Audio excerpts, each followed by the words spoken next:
ನಮಸ್ಕಾರ. ಡಯಾಬಿಟಿಸ್ ಅಂದ್ರೆ ಮಧುಮೇಹ. ಈ ಹೆಸರು ಕೇಳಿದ ತಕ್ಷಣ ಟೈಪ್ 1, ಟೈಪ್ 2 ಅಂತ ತಲೆಗೆ ಬರುತ್ತೆ ಅಲ್ವಾ? ಕೆಲವೊಮ್ಮೆ ಇದೆಲ್ಲ ಏನು ಅಂತ ಸ್ವಲ್ಪ ಕನ್ಫ್ಯೂಸ್ ಆಗ್ಬಹುದು. ಆದ್ರೆ ಚಿಂತೆ ಬೇಡ. ಯಾಕೆಂದ್ರೆ ಯಾವುದೇ ವಿಷಯವನ್ನ ಸರಿಯಾಗಿ ಅರ್ಥ ಮಾಡ್ಕೊಂಡ್ರೆ ಅದನ್ನ ನಿಭಾಯಿಸೋದು ಸುಲಭ. ಅದೇ ನಮ್ಮ ಮೊದಲ ಹೆಜ್ಜೆ. ಹಾಗಿದ್ರೆ ಈ ಟೈಪ್ 1, ಟೈಪ್ 2 ಮತ್ತೆ ಗರ್ಭಿಣಿಗರಲ್ಲಿ ಬರುವ ಮಧುಮೇಹ ಇವುಗಳ ಮಧ್ಯೆ ಇರುವ ಅಸಲಿ ವ್ಯತ್ಯಾಸವಾದ್ರೂ ಏನು?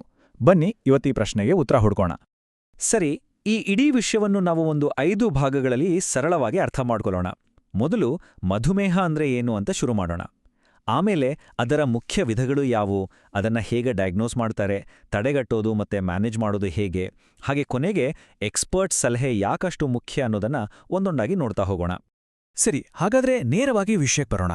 ಮೊದಲಿಗೆ ಒಂದು ಬೇಸಿಕ್ ವಿಷಯವನ್ನ ಅರ್ಥ ಮಾಡ್ಕೊಳ್ಳೋಣ.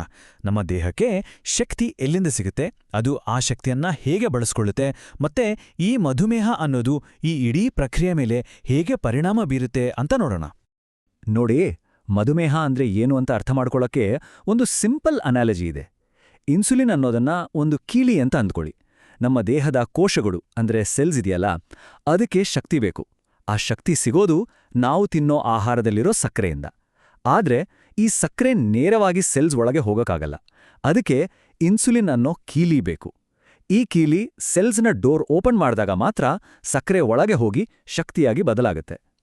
ಮಧುಮೇಹದಲ್ಲಿ ಏನಾಗುತ್ತೆ ಅಂದ್ರೆ ಈ ಕೀಲಿ ಸರಿಯಾಗಿ ಕೆಲಸ ಮಾಡಲ್ಲ, ಅಥವಾ ಕೆಲವೊಮ್ಮೆ ಈ ಕೀಲಿನೇ ಇರೋದಿಲ್ಲ. ಸರಿ, ಆ ಕೀಲಿಯ ಕಥೆ ಅರ್ಥ ಆಯ್ತಲ್ಲ. ಈಗ ಮಧುಮೇಹದ 3 ಮುಖ್ಯ ವಿಧಗಳ ಬಗ್ಗೆ ನೋಡೋಣ. ಅವುಗಳ ನಡುವೆ ಇರೋ ವ್ಯತ್ಯಾಸಗಳನ್ನ ಈಗ ಕ್ಲಿಯರ್ ಆಗಿ ಅರ್ಥ ಮಾಡ್ಕೊಳ್ಳೋಣ. ಮೊದಲಿಗೆ ಟೈಪ್ 1 ಮತ್ತೆ ಟೈಪ್ 2 ಇವೆರಡರ ನಡುವೆ ತುಂಬಾ ದೊಡ್ಡ ವ್ಯತ್ಯಾಸ ಇದೆ. ಟೈಪ್ 1 ಅನ್ನೋದು ಒಂದು ಆಟೋ ಇಮ್ಯೂನ್ ಕಂಡೀಷನ್. ಅಂದ್ರೆ ನಮ್ಮ ದೇಹದ ರೋಗ ನಿರೋಧಕ ಶಕ್ತಿನೇ ತಪ್ಪಾಗಿ ಇನ್ಸುಲಿನ್ ತಯಾರಿಸೋ ಸೆಲ್ಸ್ ಮೇಲೆ ಅಟ್ಯಾಕ್ ಮಾಡಿ ನಾಶ ಮಾಡಿಬಿಡುತ್ತೆ. ಅದಕ್ಕೆ ಇವರಿಗೆ ಜೀವನ ಪೂರ್ತಿ ಇನ್ಸುಲಿನ್ ತಗೋಬೇಕಾಗತ್ತೆ. ಆದ್ರೆ ಟೈಪ್ 2 ಇದೆಯಲ್ಲ, ಇಲ್ಲಿ ದೇಹ ಇನ್ಸುಲಿನ್ ತಯಾರಿಸ್ತೆ, ಆದ್ರೆ ಅದನ್ನ ಸರಿಯಾಗಿ ಉಪಯೋಗಿಸಕ್ಕೆ ಅದಕ್ಕೆ ಆಗಲ್ಲ. ಇದನ್ನ ಇನ್ಸುಲಿನ್ ರೆಸಿಸ್ಟೆನ್ಸ್ ಅಂತಾರೆ. ಇಲ್ಲೊಂದು ಒಳ್ಳೆ ವಿಷಯ ಏನಂದ್ರೆ, ನಮ್ಮ ಜೀವನ ಶೈಲಿಯಲ್ಲಿ ಕೆಲವು ಬದಲಾವಣೆಗಳನ್ನ ಮಾಡ್ಕೊಂಡ್ರೆ ಇದನ್ನ ತಡೆಗಟ್ಟಬಹುದು ಅಥವಾ ಮುಂದೂಡಬಹುದು. ಈಗ 3ನೇ ವಿಧ, ಗರ್ಭಾವಸ್ಥೆಯ ಮಧುಮೇಹ ಅಂದ್ರೆ ಜೆಸ್ಟೇಷನಲ್ ಡಯಾಬಿಟೀಸ್. ಇದು ಸ್ವಲ್ಪ ಸ್ಪೆಷಲ್. ಯಾಕಂದ್ರೆ ಇದು ಕೇವಲ ಗರ್ಭಿಣಿಯರಲ್ಲೇ ಕಾಣಿಸ್ಕೊಳ್ಳುತ್ತೆ.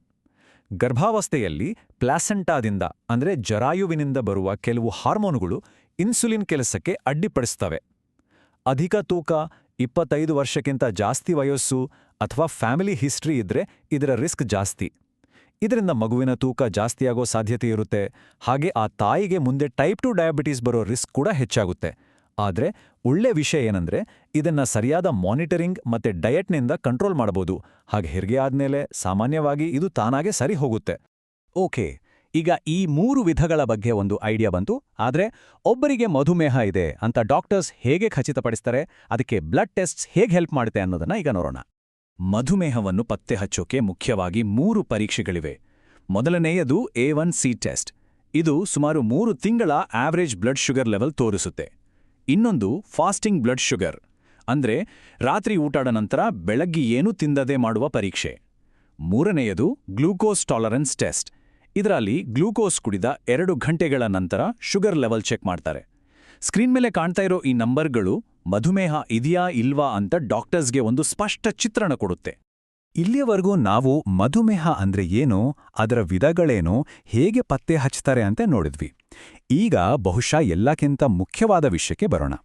ಇದನ್ನ ತಡೆಗಟ್ಟೋದು ಅಥವಾ ಕಂಟ್ರೋಲ್ ಮಾಡೋದು ಹೇಗೆ, ಮುಖ್ಯವಾಗಿ ಟೈಪ್ 2 ಮತ್ತೆ ಗರ್ಭಾವಸ್ಥೆಯ ಮಧುಮೇಹವನ್ನ. ಮಧುಮೇಹದ ರಿಸ್ಕ್ ಕಡಿಮೆ ಮಾಡೋಕೆ ಕೆಲವು ಸಿಂಪಲ್ ಆದ್ರೆ ತುಂಬಾನೇ ಪವರ್ಫುಲ್ ದಾರಿಗಳಿವೆ. ಮೊದಲನೇದು ಆರೋಗ್ಯಕರ ತೂಕವನ್ನ ಕಾಪಾಡಿಕೊಳ್ಳೋದು. ಎರಡನೇದು ನಮ್ಮ ಆಹಾರ, ತರಕಾರಿಗಳು, ಧಾನ್ಯಗಳು ಅಂದ್ರೆ ಹೋಲ್ ಗ್ರೇನ್ಸ್ ಮತ್ತೆ ಲೀನ್ ಪ್ರೋಟೀನ್ಸ್ ಇರೋ ಆಹಾರಕ್ಕೆ ಹೆಚ್ಚು ಗಮನ ಕೊಡಬೇಕು. ಮೂರನೇದು ನಿಯಮಿತ ವ್ಯಾಯಾಮ. ವಾರಕ್ಕೆ ಕನಿಷ್ಠ 150 ನಿಮಿಷವಾದ್ರೂ ಸ್ವಲ್ಪ ಸ್ಪೀಡಾಗಿ ನಡೆಯೋದು, ಸೈಕ್ಲಿಂಗ್ ಮಾಡೋದು, ಈ ಥರದ ಚಟುವಟಿಕೆಗಳು ತುಂಬಾ ಮುಖ್ಯ. ಇನ್ನು ಪ್ರೀ ಡಯಾಬಿಟಿಸ್ ಹಂತದಲ್ಲಿರೋರಿಗೆ ಮೆಟ್ಫಾರ್ಮಿನ್ ಅನ್ನೋ ಔಷಧಿ ಕೂಡ ರೋಗ ಮುಂದೆ ಹೋಗದ ಹಾಗೆ ತಡೆಯೋಕೆ ಸಹಾಯ ಮಾಡ್ಬೋದು. ಈ ಸರಳ ಹಂತಗಳೇ ನಮ್ಮ ಆರೋಗ್ಯಕ್ಕೆ ದೊಡ್ಡ ಅಡಿಪಾಯ. ಸರಿ, ಈಗ ನಾವು ಕೊನೆಯ ಆದರೆ ತುಂಬಾನೇ ಮುಖ್ಯವಾದ ಭಾಗಕ್ಕೆ ಬಂದಿದ್ದೇವೆ. ಈ ಎಲ್ಲ ಮಾಹಿತಿ ಗೊತ್ತಾದ್ಮೇಲೆ ಒಬ್ಬ ಎಕ್ಸ್ಪರ್ಟ್ ಅಂದ್ರೆ ಡಾಕ್ಟರ್ ಸಲಹೆ ಮತ್ತು ಗೈಡೆನ್ಸ್ ಯಾಕೆ ಅಷ್ಟು ಅವಶ್ಯಕ ಅನ್ನೋದನ್ನ ಅರ್ಥ ಮಾಡ್ಕೊಳ್ಳೋಣ. ಕೆಲವು ಲಕ್ಷಣಗಳು ನಮ್ಮ ದೇಹ ಕೊಡುವ ಎಚ್ಚರಿಕೆಯ ಸಂಕೇತಗಳಿದ್ದಾಗೆ. ಉದಾಹರಣೆಗೆ ಪದೇ ಪದೇ ತುಂಬ ಬಾಯಾರಿಕೆಯಾಗೋದು ಅಥವಾ ಬಾತ್ರೂಮ್ಗೆ ಹೋಗೋದು, ಯಾವುದೇ ಕಾರಣ ಇಲ್ಲದೆ ತೂಕ ಕಮ್ಮಿ ಆಗೋದು, ಯಾವಾಗಲೂ ಸುಸ್ತು, ಸಾಕಪ್ಪ ಸಾಕು ಅನಿಸೋದು, ದೃಷ್ಟಿ ಮಂಜಾಗೋದು, ಗಾಯಗಳಾದರೆ ಬೇಗ ವಾಸಿಯಾಗದೇ ಇರೋದು, ಅಥವಾ ಕೈಕಾಲುಗಳಲ್ಲಿ ಜುಮ್ಮೆನಿಸೋದು ಅಥವಾ ಮರಗಟ್ಟಿದ ಹಾಗೆ ಆಗೋದು, ಈ ಥರದ ಯಾವುದೇ ಲಕ್ಷಣಗಳು ಕಂಡ್ರೆ ಅದನ್ನು ನಿರ್ಲಕ್ಷ್ಯ ಮಾಡದೆ ತಕ್ಷಣ ವೈದ್ಯರನ್ನ ಭೇಟಿ ಮಾಡೋದು ತುಂಬ ಮುಖ್ಯ. ವೈದ್ಯರತ್ರ ಹೋಗೋದು ಯಾಕಷ್ಟು ಇಂಪಾರ್ಟೆಂಟ್ ಅಂದರೆ, ಅವರು ಬರೀ ಟ್ರೀಟ್ಮೆಂಟ್ ಕೊಡೋದಿಲ್ಲ.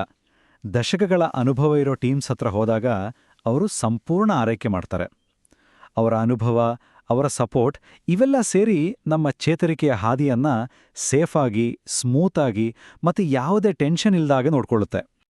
ನೋಡಿ, ಕರುಣಾಮಯಿ ಆರೈಕೆಯೊಂದಿಗೆ ಆಧುನಿಕ ಚಿಕಿತ್ಸೆ, ಈ ಒಂದು ಮಾತು ಐಡಿಯಲ್ ಮೆಡಿಕಲ್ ಕೇರ್ ಹೇಗಿರಬೇಕು ಅನ್ನೋದನ್ನ ಪರ್ಫೆಕ್ಟಾಗಿ ಹೇಳುತ್ತೆ ಅಲ್ವಾ? ಯಾಕಂದ್ರೆ ಬೆಸ್ಟ್ ಟ್ರೀಟ್ಮೆಂಟ್ ಅಂದ್ರೆ ಅದು ಕೇವಲ ಲೇಟೆಸ್ಟ್ ಟೆಕ್ನಾಲಜಿ ಅಲ್ಲ, ಅದರ ಜೊತೆಗೆ ಕಾಳಜಿ, ಕರುಣೆ ಎರಡೂ ಇರಬೇಕು. ಹಾಗಿದ್ರೆ ಮಧುಮೇಹದ ಬಗ್ಗೆ ಇಷ್ಟೆಲ್ಲ ಅರ್ಥ ಮಾಡಿಕೊಂಡ ಮೇಲೆ ನಮ್ಮ ಆರೋಗ್ಯವನ್ನ ಕಾಪಾಡಿಕೊಳ್ಳೋ ಜರ್ನಿಯಲ್ಲಿ ನಮ್ಮ ಮುಂದಿನ ಹೆಜ್ಜೆ ಏನಾಗಿರಬೇಕು? ಈ ಒಂದು ಪ್ರಶ್ನೆಯ ಜೊತೆ ಇವತ್ತಿನ ಈ ಚರ್ಚೆಯನ್ನ ಮುಗಿಸೋಣ. ಯೋಚಿಸಿ.